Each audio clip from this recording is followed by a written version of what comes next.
Imagine this. A billionaire, drunk on arrogance, laughs at a black girl standing on stage. He sneers. Sing? You? In front of us. The crowd joins in, mocking her. Cameras flash. Laughter shakes the hall. But then silence begins to spread. Because when she opens her mouth, her voice isn't just sound. It's fire. It's thunder. It's the kind of voice that makes even the cruelest hearts freeze. And in that moment, the billionaire realizes he's not the powerful one anymore. The grand hall of Callahan Estate gleamed with chandeliers that stretched like crystal galaxies above the guests. Men in tuxedos and women in glittering gowns swirled their champagne glasses as a piano whispered soft background music. But beneath the luxury and gold, there was a hunger, an arrogance that dripped from every laugh. Victor Callahan, one of the wealthiest men alive, leaned back in his chair, cigar smoke curling like a crown over his head. His eyes locked on a young black girl standing at the far end of the room. Thin dress, nervous eyes, hands trembling as she clutched the microphone. She was no guest. She was the entertainment. Sing, Victor barked, his voice sharp with cruelty. Come on, give us something worth the millions we spent on this party. The room roared with laughter. Guests clapped mockingly, whispering jokes too loud to ignore. She doesn't look like she belongs here. Probably some charity case. Callahan's little pet project? The girl's name was Alina Carter. She had been waiting her whole life for this moment. A chance to prove herself. But she hadn't expected this, the ridicule, the sneers, the weight of an entire room pressing against her chest like chains. Victor leaned forward, his eyes glinting with challenge. What are you waiting for? Or can't you sing at all? A hush fell. The silence was heavy. Alina raised a microphone to her lips, her throat dry, her hands trembling. She closed her eyes, not to escape the cruelty, but to find the fire inside her that had been burning since childhood. And then she sang. The first note rose like a whisper of wind. Soft, fragile, almost breakable. Guests smirked, leaning toward one another with smug grins. But the second note came sharper. Then the third, a rising wave of sound that filled the hall. Her voice soared higher, stronger, carrying centuries of pain and power, of chains and freedom, of silence and defiance. People froze. Forks dropped onto plates. Glasses stopped midair. Even the piano player's hands hovered over the keys, motionless. Victor Callahan's smirk faded. His cigar slipped from his hand, burning quietly against the marble floor. For the first time in his life, he wasn't the loudest man in the room. The girl's voice climbed, shattering the walls of arrogance around her. It wasn't just singing. It was a storm, a declaration, a weapon. Every note was a blade cutting through disbelief. Every rise in her pitch was a strike against mockery. And as her final note soared like lightning through the hall, silence followed. A silence so deep it felt holy. The billionaire's empire was built on money, fear, and control. But in that single moment, it was shaken by nothing more than the voice of a girl he had mocked. The world would never forget that night, and neither would Victor Callahan. The final note still echoed like lightning trapped in the marble walls. For a full 10 seconds, no one in Callahan's mansion breathed. The chandelier light shimmered as if frozen in reverence. And then a sound no one expected, applause, but it wasn't from the guests. It was from the waitstaff, the young servers who had been ignored all night, carrying trays of champagne for people who wouldn't even meet their eyes, suddenly dropped their formality. They clapped, hesitant at first, then louder, until the sound rippled through the grand hall. Their applause was raw, unpolished, but filled with conviction. The elite guests shifted uncomfortably. Some tried to laugh it off. Others looked at Victor Callahan for guidance. But Victor's face had turned to stone. His cigar burned forgotten on the marble floor, smoke curling like shame. Alina lowered the microphone. Her chest rose and fell, tears glistening at the corners of her eyes. For a moment, she thought she had failed, until she saw the faces. Not the smirks of arrogance she expected, but wide eyes, parted lips, expressions stunned into silence. The hall wasn't mocking anymore. The hall was listening. Victor Callahan slammed his palm onto the table, the sound cracking like a gunshot. "Enough!" he barked, his voice trembling not with authority, but with something new, fear. The servers froze, their applause dying in their throats. The elite guests, sensing tension, picked up their glasses, pretending to be above it all. But their eyes betrayed them. They had witnessed something they couldn't unsee. Victor rose to his feet, his towering frame casting a shadow across the stage. His voice carried through the hall. This is my house, my event, and I will not have it turned into some circus act. Alina stood her ground, microphone still in her hand. For the first time, her knees weren't shaking. For the first time, she looked directly into the eyes of the man who had mocked her. Her voice, soft but steady, cut through the tension. It wasn't a circus act. It was my voice. And you can't take that away from me. The words landed like thunder. News travels fast in rooms filled with power. One guest discreetly recorded her performance on their phone. Another whispered into their earpiece, relaying every detail to a media contact.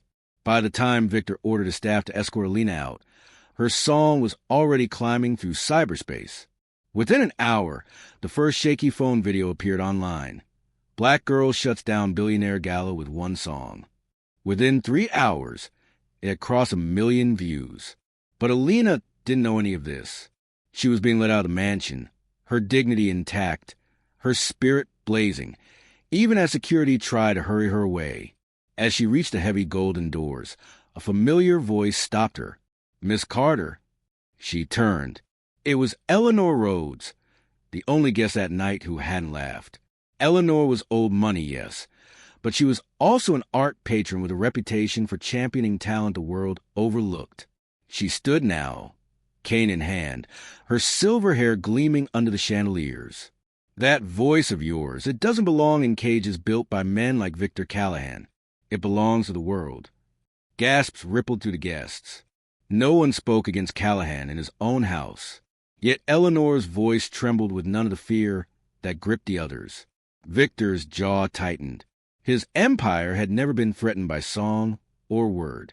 But in that instant, he realized power wasn't always in wealth. Sometimes it was in the one thing money couldn't buy: truth. By morning, Alina's video had reached every corner of social media. TikTok edits, YouTube breakdowns, Twitter threads dissecting every note. She destroyed him with nothing but her voice. This is what real power looks like. Billionaire mocked her. She answered with fire. Outside Callahan Industries headquarters, protesters gathered. They weren't just singing. They were chanting Alina's name. For years, Victor Callahan had dodged accusations of exploitation, of silencing minority voices, of buying the silence of those who dared to speak. But Alina's performance lit a fuse none of his money could snuff out, and for the first time, the billionaire's empire trembled. Alina sat on the edge of her tiny apartment bed, phone buzzing nonstop, messages from journalists, talent scouts, lawyers, even strangers offering her record deals. Her name was trending in countries she had never even visited. But the question gnawed at her heart. Was this really her dream? To sing for fame? Or had her voice just been used as a weapon against a man she never intended to fight? She thought of her mother, who worked double shifts to put food on their table. She thought of her younger brother, who wore the same worn-out sneakers to school every day. She thought of her grandmother, who used to whisper, "Our voices carry the weight of our ancestors. Never let anyone silence you." Alina wasn't chasing fame. She was chasing freedom. And somehow, that made her more dangerous than any pop star the industry could manufacture. Victor Callahan sat in his private office, glass walls overlooking the city he practically owned. Screens glowed before him. Every major news outlet playing Alina's performance, headlines declaring his humiliation. His advisors stood nervously by, waiting for his response. Victor finally spoke, voice cold as steel. "Destroy her." "How, sir?" One advisor asked cautiously. "Dig into her life. Find dirt. Everyone has skeletons. Leak them. Discredit her before she becomes untouchable." The men nodded, scrambling to obey. But Victor underestimated one thing. Alina wasn't alone anymore.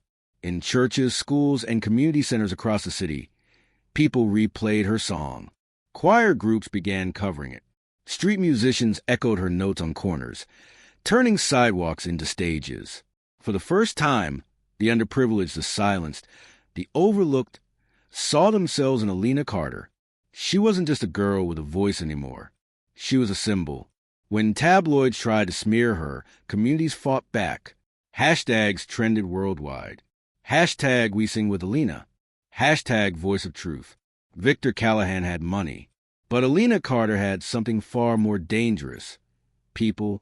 2 weeks later, a televised event shook the nation. A journalist cornered Victor during a press conference. Mr. Callahan, what do you have to say about the performance that has now been called the song that shook the empire? Victor sneered. A momentary spectacle. Nothing more. That girl is irrelevant. But as he spoke, the studio screens behind him lit up, not with his company's logo, but with Alina's performance. Unedited, unstoppable, and the nation watched his empire crumble in real time. The city was alive with sound, not the usual noise of car horns and chatter, but a single melody that seemed to echo through every street, every cafe, every corner. Alina Carter's voice. On subway platforms, teenagers blasted her performance through speakers. In high schools, students mimicked her notes in talent shows. In churches, choirs rearranged her song into gospel hymns. It wasn't just music anymore. It was a movement. Alina sat at a diner in the quiet part of town, hoodie pulled over her head, hoping no one would recognize her. But even here, she couldn't escape it. A little girl at the next table was humming her song while drawing stars in a notebook. Alina's heart swelled. She had never imagined her voice would reach people like this. But with every hum of admiration, there was also fear. Fame was a spotlight, and she had seen what it did to people. It burned them alive. Her phone buzzed with offers every hour. A major record label wanted her signed immediately, promising $1 million deal. Talk show hosts demanded interviews. Even international organizations reached out, asking her to perform at global events. But Alina wasn't sure. She didn't trust the glitter. She had seen too many artists crushed under contracts, their souls bartered for streams and sales. When her best friend Keisha urged her to take the offers, Alina shook her head. Kuish, this isn't just about a career. If I take their money, I become their product. My voice isn't supposed to be caged again. Keisha frowned. So what's your plan? You can't stay hiding forever. The world's waiting for you. Alina stared at her reflection in the diner window, city lights flickering across her tired eyes. I'll sing, but on my own terms. My voice belongs to the people, not the billionaires who think they own the world. Meanwhile, in his skyscraper office, Victor Callahan was unraveling. Once, his name commanded boardrooms and politicians. Now, every headline mocked him. Billionaires silenced by a song. The voice that exposed Victor Callahan. Investors were pulling out. Share prices plummeted. Protests outside his buildings grew daily, with crowds singing Alina's song as if it were an anthem of rebellion. Victor threw a glass against the wall, shards scattering like a collapsing empire. His advisors tried to reassure him, but their words rang hollow. It'll pass, sir. Internet fame is temporary. People will forget. But Victor knew better. Alina Carter wasn't a fad. She was a storm, and storms destroy everything in their path. One night, Alina received a mysterious letter slid under her apartment door. No name, no stamp, just gold embossed writing that read, "Your voice belongs on the world stage. Join us at the International Gala of Arts, Paris." It was the most prestigious stage in the world, where legends were born. But Alina hesitated. If she went, Victor would surely strike back harder. Keisha begged her, "Girl, this is bigger than him. This is about us. About every black girl who was told her voice didn't matter. If you sing there, no one can ever erase us." Alina clutched the letter, her heart pounding. She could almost hear her grandmother's voice whispering in her ear, "Our voices carry more than songs. They carry truth." So she agreed. Paris awaited. Victor, however, was already preparing his counterattack. He caught wind of the gala invitation and smiled his first real smile in weeks. "She wants a stage? "I'll give her one," he muttered. But his plan wasn't about celebrating her voice. It was about crushing it. He arranged for false scandals to leak before her performance. Stories about her past, fabricated controversies, whispers that she was ungrateful, difficult, a fraud. His money flowed through the veins of media outlets, poisoning the narrative before it even reached the stage. But Victor had forgotten one truth. Lies may travel fast, but when truth finally arrives, it roars louder. The gala of art shimmered like a universe of light. The opera hall was filled with dignitaries, artists, and dreamers from every corner of the globe. Cameras flashed. Reporters buzzed. Backstage, Alina stood trembling in a simple black gown. Unlike the other performers draped in diamonds, she had chosen nothing extravagant. She wanted her voice to shine, not her clothes. Keisha squeezed her hand. "Remember, no matter what they say, once you sing, the world will know." Alina nodded. Her throat tightened with nerves, but deep down, a fire burned steady. When her name was announced, she stepped onto the stage. For a moment, the hall felt enormous, suffocating. But then she saw something. A small section of the audience. Ordinary people holding up signs with her name, cheering her on. They had come not for the gala, but for her. And with that, fear melted. The orchestra behind her struck the opening note. But Alina didn't need them. She closed her eyes, breathed deep, and let her voice rise. The hall filled with a sound so pure, it silenced the whispers. Her notes climbed higher, carrying stories of ancestors, of chains broken, of dignity reclaimed. Her voice echoed off marble walls and into hearts of people who had never met her, yet felt they had known her all their lives. Reporters dropped their pens. Politicians forgot their pride. And across the world, millions watched live, their screens glowing with a girl who had once been mocked into silence. Victor Callahan, sitting in a private balcony, clenched his fists. He had planned everything, paid for her downfall, but none of it mattered now, because the truth was undeniable. Her voice shattered his empire more completely than any scandal, any lawsuit, any protest. It wasn't just a performance. It was history. As her final note hung in the air, the hall erupted, not just applause, but standing ovations that shook the chandeliers. Strangers wept openly. Artists bowed in respect. And in that moment, Alina Carter was no longer just a singer, she was a revolution. The Paris Gala had ended, but the echoes of Alina's voice still lingered across the world. News channels replayed her performance on loop, calling it the song that silenced the powerful. But victory did not come without war. Victor Callahan, once untouchable, now stood on the edge of ruin. His businesses faced lawsuits, his investors fled, and his name was spat with disgust. Still, he clung to power like a drowning man clings to a rock. Yet deep down, Victor knew his empire was collapsing, and Alina Carter was a hammer that cracked its foundation. Weeks after the gala, Alina returned home. Though the world celebrated her, she still lived in the same small apartment, with the same peeling paint and noisy neighbors. To her, nothing had changed, except everything had. Fan letters piled at her door. Journalists camped outside, begging for interviews. She refused most. Fame was a shadow she didn't want swallowing her life.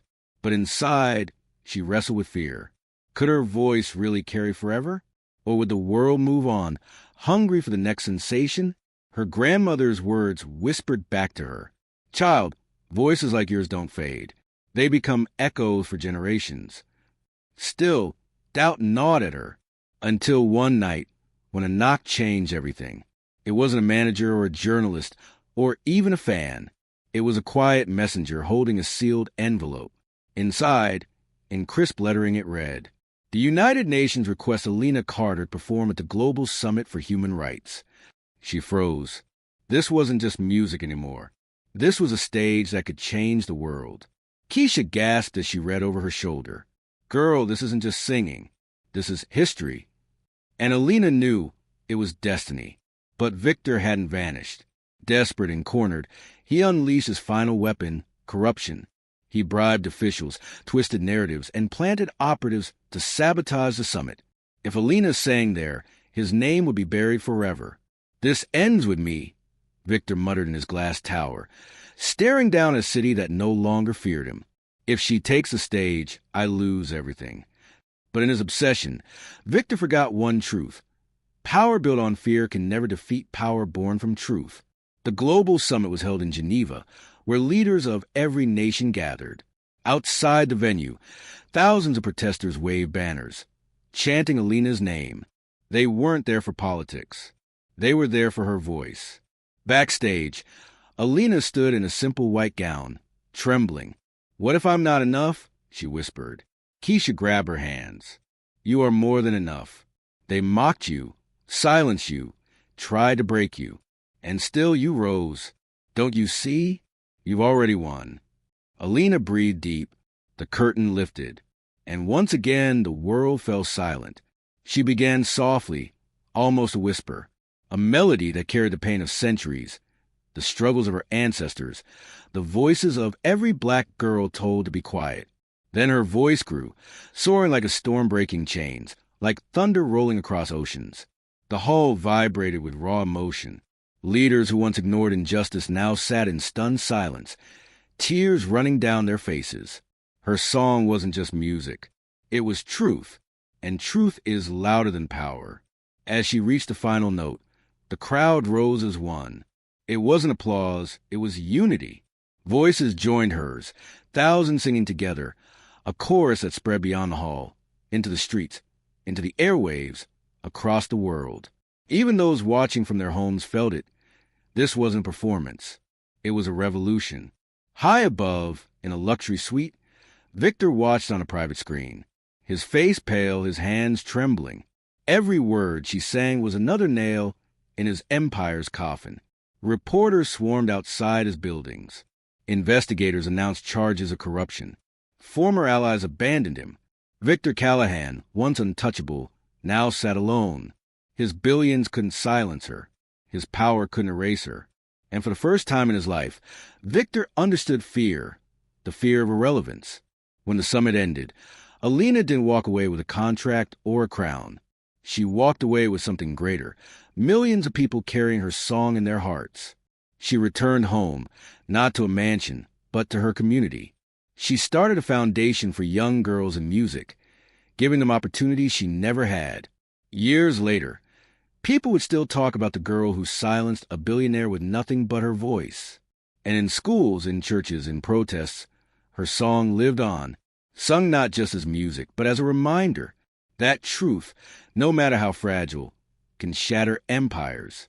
On a quiet evening, Alina sat by her window, looking at the city lights. Children below played her song on their phones, singing out of tune but with joy. She smiled, whispering softly to herself, "They mocked me once, and now they'll never forget me."